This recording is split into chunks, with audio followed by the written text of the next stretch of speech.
কে দেখেছে সেটা আমি কি করে বলবো?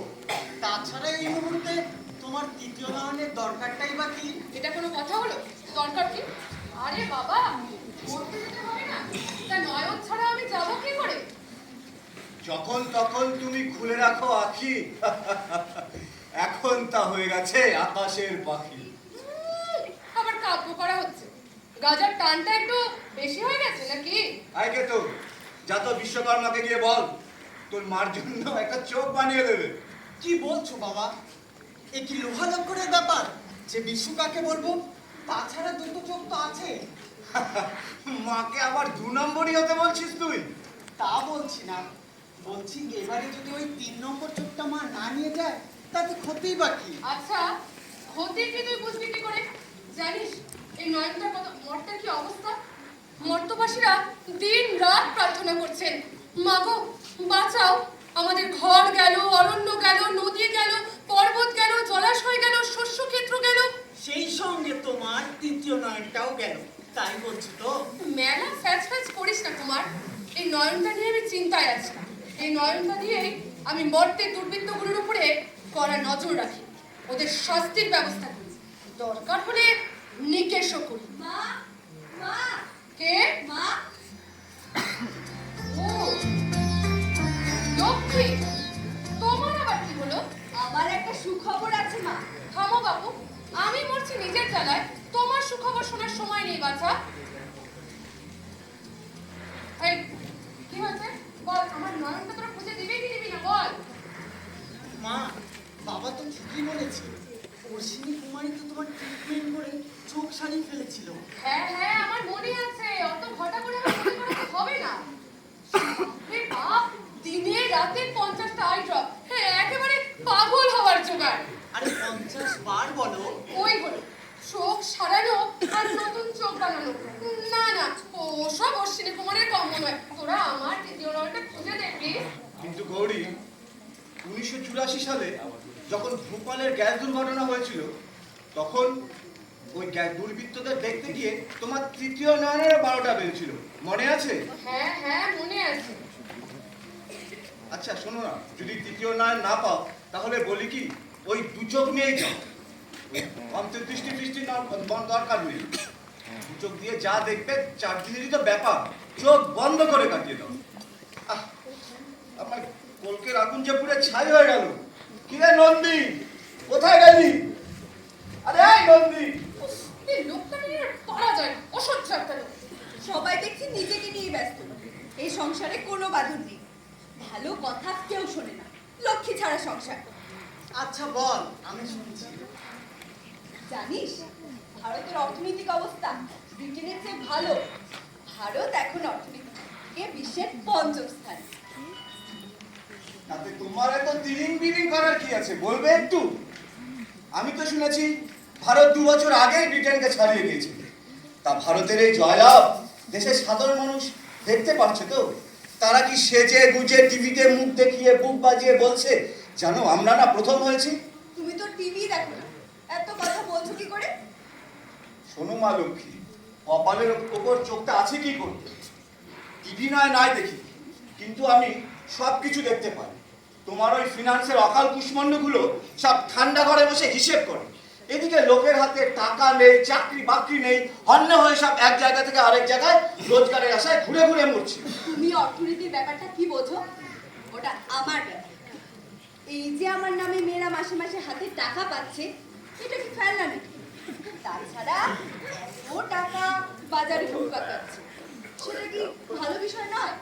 কি যে ভালো তা তো আমি প্রতি বছর মধ্যে গিয়ে বুঝতেও পারি। অত বুঝতে হবে না, আমার তৃতীয় নয়নটা খুঁজে দাও, আমি বুঝিয়ে দেব। নয়ন নয়ন করে হেদিয়ে গেলে মা। এদিকে যে তোমার সমস্ত মুখমণ্ডলটাই সুরক্ষিত নয়, সেটা কি একবার ভেবেছো? তাহলে তাহলে কি করব? যাবো না? কি বলতে চাইছিস তুই? আরে যাবে যাও, তবে প্রোটেকশন নিয়ে যাও। পারবো না, আমি পারবো না। করোনার সময় তোরা নাক মুখ ঢেকে দোকান টেনে বিড়ি খিচড়ি কি একটা লাগিয়ে দিয়েছিলি, তারপর ফিরে এসে সে কি কাণ্ড, নিঃশ্বাস নিতেই ভুলে যাই আর কি। তাই বলে তুমি আমার কথা না শুনে? থাম, কপালে চোখ নেই, নাক মুখ ঢাকা। আরে বাবা, ধ্যানের সময় পুরুষ ঠাকুর চোখ প্রদান করবেই কি করে? এই লক্ষ্মী, যা তো যা, গণেশকে ডেকে নিয়ে আয়। ওর কাছে নিশ্চয়ই সবকিছু আপ টু ডেট আছে। ওরে বাবা, মা আবার ইংরেজি বলছে। কি করবো বাচ্চা, তোমাদের কাছে শুনে শুনে তো শিখেছি। কি হলো, দাঁড়িয়ে রয়েছিস যে? যা, এক্ষুনি যা। যাচ্ছি। আরে বাবা, তুমি এত চাপ নিচ্ছ কেন? আমি তো এই কয়দিন আগে শিবরাত্রিতে মর্ত থেকে ঘুরে এলাম। সে তো কয়েকদিন আগে। গনসার সব কিছু নোট নেওয়ার অভ্যেস। এত বড় মহাভারতটা লিখে ফেললো শুনে শুনে। ও, আমি ভোমবলা হয়ে থাকি বলে ভাবো ওই মর্তের বিষাক্ত পরিবেশে আমার কোনো সমস্যা হয়নি, আমার কোনো কষ্ট হয়নি। আচ্ছা, কি হয়েছে তোমার শুনি? মা, বাবাকে বলতে দাও, কিছুটা তো ফিডব্যাক পাবে। কি পাবে? আরে ফিডব্যাক মানে ধরো তুমি আমাকে খাইয়ে দিলে, আমি তোমাকে বলবো খাওয়ার কেমন হয়েছে, ভালো হয়েছে কিনা, এই আর কি। এই চুপ কর তো, কেতো চুপ কর। আরে তুমি কেতোর কথা বাদ দাও, আমার কথা শুনো। বলে ফেলো, শুনি তবে বাণী। ঠাট্টা হচ্ছে না? কি অবস্থায় কেটেছে জানো? রাস্তার ধারে উনুনের ধোঁয়া, যেখানে সেখানে আবর্জনা, কি গন্ধ, বাপরে বাপ। তারপর ওই আবর্জনাগুলো আবার পুরানো হচ্ছে, চারিদিকে ধুয়ো। তার উপর ওই পুরানো গাড়িগুলো, সেগুলো থেকেও কালো কালো ধোঁয়া। কি ব্যাপার, কি অবস্থায় কেটেছে আমার জানো? আচ্ছা, তুমি তো বাজার থেকে কম করা হয়েছে, তুমি এত সব জানলে কি করে? আরে সেটাই তো বলছি। গাঁজা টানতে গিয়ে দেখি, এ কি রে বাবা, গাঁজার টেস্ট কোথায় গেল? কেমন পোড়া পোড়া চিটচিটে গন্ধ, বালি বালি জিভে লাগে। শালা গাঁজার টেস্টটাই উধাও হয়ে গেছে। বাবা, গাঁজাটাও কিন্তু 2 নম্বরই হতে পারে। অসম্ভব। প্যান্ডেলের কর্তারা সেই হিমাচল প্রদেশ থেকে শিলাবতী গাঁজা নিয়ে এসেছে। দাম $1,00,000 ওপর। গণেশ দাদার আসতে দেরি হবে মা। কেন? সে কি এমন রাজকার্য করছে শুনি? কুটিতে অলিভ অয়েল মাখাচ্ছে, 10 বার ক্লকওয়াইজ, 10 বার অ্যান্টি ক্লকওয়াইজ, তারপর একটা থাবড়া। দামি তেল এত লাগছে, দেখি দামটা কমানো যায় কিনা। থাম, এক্ষুনি আসতে বল। ঘুড়িতে অলিভ হয়, ইয়ার কি নাকি? পেট্রি দাদা, গণেশ দাদা। দেখেছো মা? হ্যাঁ বাবা, দেখেছি, কিন্তু তোর শোর কোথায় গেল? সাবান দিয়ে ধুয়ে প্রতিশ্রুতি দিয়েছি। তোকে তো মর্তের মানুষের মতো লাগছে রে, গোবর গণেশ মার্কা একটা। আরে তোরা এত হিহি করিস না তো। এই, শুকোতে দিয়েছিস মানে? আর বলো না মা, সে যে গণেশ চতুর্থীতে পুজো দিতে গিয়েছিলাম, তা মহা ধুমধাম করে সোনার কলসিতে গঙ্গা জলে স্নান করালি। সেই জলে কি ছিল জানি না, কালো কালো তেল, সে কি বিদ্যুতে গন্ধ, কিছুতেই ছাড়ে না, আটকার মতো ছুড়ে আটকে গেল। তা সুন্দর খুললি কি করে বাচ্চা? অশ্বিনী কুমারের কাছে গেল, ওরাই খুলে দিল। তারপর তোমার সুন্দর মুখ লইয়া কি করিলে নাদা পেটা মহাশয়? ইয়ার কি হচ্ছে না? কেতো তুই চুপ কর তো একটু। এবার একটু গণেশকে বলতে দে। তারপর আর কি, চর্মরোগের ভয়ে অ্যান্টি ফাঙ্গাল, অ্যান্টি ব্যাকটেরিয়াল সাবান দিয়ে ধুয়ে প্রতিশ্রুতি দিলাম। ছ্যা ছ্যা ছ্যা ছ্যা, এই আমাদের পতিত ধারিণী গঙ্গে গঙ্গার যাত্রাপথে রোজ 300 কোটি লিটার বর্জ্য নদীতে মিশছে। এই তথ্যটি তবে জানা আছে? কিরে, তোর তো সরাসরি রয়ে ডেলি তেলের মতো তেল লেগে আছে। চুল পরিষ্কার করে রাখতে পারবি? আর বডি পরিষ্কার করা অত কঠিন নয় রে। চুলের মাথায় ফুটো, তারপর ধর চুলের ভাঁজগুলো আছে না, সেখানে তেলের সঙ্গে শুকনো ফাইবার আনতে একেবারে গজ দেখা। হায় হায় হায়, কত কাণ্ড করে পবিত্র টলটলের কাচের মতো স্বচ্ছ জল মাথায় ধারণ করে গঙ্গাকে মর্তে পাঠালো। আর হারামজাদা এই মর্তবাসীগুলো সেটাকেও বিষ করে ছেড়ে দিল রে। এই জল আর টলটলে নেই বাবা। গঙ্গার জলের ফিডব্যাক হলো কলেরা, হেপাটাইটিস, টাইফয়েড, আমাশা। জলের ব্যাকটেরিয়া অ্যান্টিবায়োটিক হজম করে ফেলেছে। গণেশা, অশ্বিনী কুমার তো সুন্দরটা খুলে দিল বলছিস, আবার লাগাতে পারবে তো? হ্যাঁ বাবা, এখন মেডিকেল সায়েন্সে যা উন্নতি হয়েছে ভাবতেই পারবে না। 3D printed model, bio printing model, আর অপারেশনের সময়ও খুব কম লাগে। সাকসেস রেটও খুব ভালো। আচ্ছা এদিকে আয়। আজকে লাল রঙের ওটা কি? এটা এটা বাইরের মেডিকেল ডিভাইস। রোজ আমার কন্ডিশন মনিটর করার জন্য। শ্রীকুমার মডার্ন মেডিকেল সায়েন্সটা একেবারে ভুলে খেয়েছে। এই নন্দীকে একটা কাজে পাঠালে না আর আসে না। গোলকের আগুনটা ছাই হয়ে গেল। কি রে নন্দী? কোথায় গেলি? এখন বলো তো মা, কি জন্য ডেকেছিলে? যা বলবে ঝটপট। আমাকে এক্ষুনি স্নানে যেতে হবে। তো এতক্ষণ একটা কথা বলে দিতে চাই, চুপচাপই ছিলাম। হ্যাঁ রে, আমাদের মর্তের অবস্থা কি খুব খারাপ হয়ে গেছে। তোর কাছে ডাটা টাটা কি আছে না, একটু বলবি? মেয়েটা কিসের ফটো? ফটো নয় মা, ডাটা। এসব বোঝার কম তোমার নয়। তবুও কয়েকটা কথা বলি, জেনে নে। একটা প্রিপারেশনের ব্যবস্থা করতে হবে। এইবার শুরু হলো জ্ঞান দেওয়া। একটু থাম না রে। কোথায়? তোমাকে ওসব বুঝতে হবে না মা। গঙ্গার জল অতি দূষিত। এই জলে টক্সিন, সল্ট, সায়ানাইড, পেস্টিসাইড, ধাতুর গুঁড়ো সব আছে। এগুলো সবই দেহের পক্ষে ক্ষতিকর। তাই স্নানের আগে প্রতিষেধক গায়ে লাগিয়ে দিতে হয়, যাতে চামড়ায় ডাইরেক্ট জল না লাগে। আচ্ছা, বলছি সে জিনিস কোথায় পাবো? আমি আগে থেকেই ও শিবকুমারকে বলে রেখেছিলাম। এতদিন হয়তো তৈরিও হয়ে গেছে। সেই লোকসান আমি সঙ্গে নিয়ে যাবো। কিন্তু ওরা যে ঠিকঠাক বানিয়েছে তুই শিওর হলি কি করে? কিছু তো জানিস না দেখছি। অশ্বিনী কুমারজি রোজ অন্তত একজন মর্তে যায়, রোজ গঙ্গা জল টেস্ট করে। ওই কারখানার ওয়েস্টই সব কিছুর জন্য তাই। আরে কারখানা তো চালাতো, প্রোডাকশনও করতে হবে। দেশের অর্থনীতি কি দাঁড়িয়ে থাকবে না? অর্থনীতির কথা আর বলিস না রমা, দেখেছিস নিশ্চয়ই জিডিপিটা বাড়লে দূষণও বাড়ে। বিহারে কয় অর্থনীতির দূষণ। চাই একটু ব্ল্যাক কফি খেয়ে আসি রে।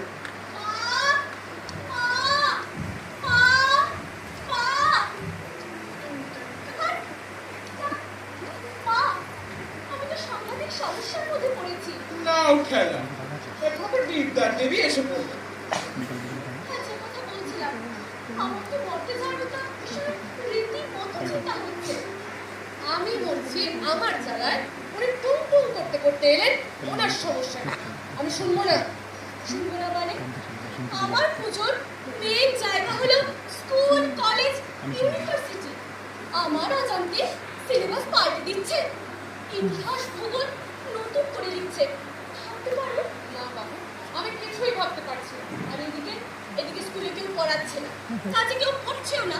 ছাত্র সংখ্যা এত কমে যাচ্ছে যে স্কুলগুলো বন্ধ হয়ে যাবার জোগাড়। এসব কি শিক্ষার পরিবেশ? এই পরিবেশে কে আমায় পুজো করবে?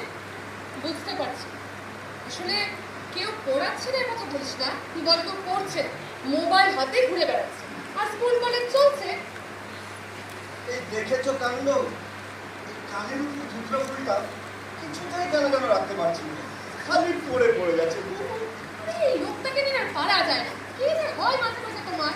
এই সরো, দেখ তো তোর বাবার আবার কি হলো। হ্যাঁ দেখছি, সহ্য। ব্যাপার বলো তো বাবা, তোমার কান দুটো এরকম কাঁপছে কেন? কি বলবো মা, সেই শিবরাত্রির পর থেকে নানা গোলযোগ শুরু হয়েছে।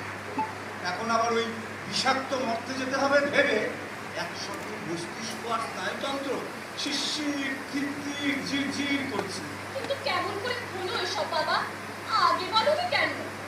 আরে ওই যে ডিজে নাকি আছে না, সারা রাত কি বিকট আওয়াজ, কান চাপা দিয়ে চলছে। ওদিক রাতে তো আওয়াজ থামলো, এই একটু ঘুমাবো, আবার সেই মোটর সাইকেল যাচ্ছে আর আসছে, যাচ্ছে আর আসছে। উহ, কি যন্ত্রণা! কিন্তু বাবা, গাড়ির হর্ন তো জোরে বাজে। আরে সে তো অভ্যাস করে ফেলেছি। যখন ওই গাড়ির হর্নগুলো ছন্দে ছন্দে বাজে আনন্দে প্যাপে প্যাপে প্যাপে প্যাপে প্যাপে। সচ্ছা লোক একটা। এই রমেশ, বাবা এদিকে শোন। বলছি এই শব্দ বর্জন ব্যাপারটা কি রে? তোর বাবা এমন করে বলছে যেন এখনই কানে কালা হয়ে গেছে। একটু বল না রে। শোনো, সবচেয়ে কম যে শব্দটা আমরা শুনতে পাই তাকে বলে একদিন ছুটি। এটা 80 হলেও অসুবিধা হবে, 100 কোটির ওপর হলেও খুব কষ্ট হবে। অর্থের স্বভাবে যেটা 100 কাছাকাছি, তাই নাক, কান, চোখ, মুখ, ত্বক এসবের পরীক্ষা নিয়ে বিশ্বকর্মাকে মুখোশ বানাতে দিয়েছে।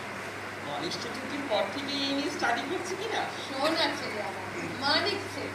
যাই, স্নানের সময় যখন পারি হয়ে গেল একটু মোদকের খোঁজ করি। ওই মোদক খেয়ে খেয়ে জিমো আর লম্বদার নামটা সার্থক তার। তা সেখানে যা। আচ্ছা, আমার তৃতীয় নয়নের ব্যাপারটা কি হলো? তোরা তো কেউ কিছু বলছিস না। মা শোনো, বল না, আরে শোনোই না, বল না। আরে শোনো। উফ, কি হয়েছে বল। সত্যি 100 মানি, এদিকে আয়। আজ তোর একদিন কি আমার একদিন। কি হয়েছে মা? লক্ষ্মীটা আবার আমার নামে চুগলি করেছে তো? শান্তি নেই আমার, সব সময় চুপচাপ থাকি, কারোর সাথে পাশে থাকি না। আর ওকে দেখো সব সময় ছটফট করে বেড়াচ্ছে। সাদে কি ওর নাম চঞ্চলা? ও কথা থাক। আমার তৃতীয় নয়নটা কোথায় রেখেছিস? বল বল, আমার তৃতীয় নয়নটা কোথায় রেখেছিস? ওটা যে আমার কাছে আছে, তোমাকে কে বললো? লক্ষ্মী তোকে দেখেছে আমার ঘর থেকে কাপড়ের আড়ালে কিছু নিয়ে বেরিয়ে আসছে। আর সেটা যে তোমার তৃতীয় নয়ন, ও কি করে জানলো? তাছাড়া কি হতে পারে মা আমার? বল, কেন মেরেছিস ওটা বল। আসলে মর্তের শিক্ষার পরিবেশ খুব খারাপ মা। আমি বুঝতে পেরেছিলাম যে ম্যানেজ করতে পারবো না। তাহলে মাঘ মাসের পঞ্চমী তিথিতে আমার পুজো কেউ করবে না। করবে না করবে না। আমাকে একজন বলেছিল তোমার ওই তৃতীয় নয়নটা চুরি করে নিয়ে এসে সেই নয়ন দিয়ে দুর্নীতির গোড়ায় পৌঁছবে, তারপর পান্ডাগুলোকে হিড় হিড় করে টেনে আনবে। সে একজনটাকে জানি না, নিশ্চয়ই কোনো অস্বভাব দেবতার ছদ্মবেশে এসে তোমায় বশীভূত করেছে। তা ওই তৃতীয় নয়নকে তুমি কি দেখলে? ধুর, দাঁড়াও, তোমার তৃতীয় নয়নকে তো আমি কিচ্ছু দেখতে পেলাম না। দাঁড়াও, ওই তৃতীয় নয়ন দিয়ে আমি দেখতে পাবো। যুদ্ধে অসুরদের ধ্বংস করতে গেলে তৃতীয় নয়ন লাগে, বুঝলে? আর সেটা থাকতে হবে আমার কপালে। আসলে ওই ওষুধটা চেয়েছিল যতক্ষণ না মর্তে যাওয়া পর্যন্ত যদি এটা না পাওয়া যায়, মর্তে ওদের চালাচামুন্ডারা যুদ্ধটা চালিয়ে যাবে। চিন্তা করো না, তৃতীয় নয়ন আছে তো। তোমার মাঘ মাসের পঞ্চমী তিথিতে পুজোটা হবে, আমি আছি তো।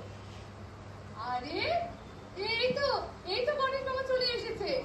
হ্যাঁ রে বাবা, কার্তিক কোথায়? বিশ্বকর্মার কাছে গেছে আমাদের মুখোশগুলো আনতে।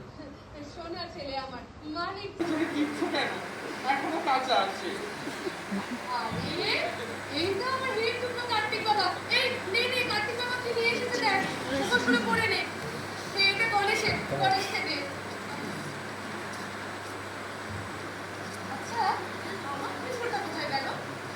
আর সিংহি সিংহি কোথায়?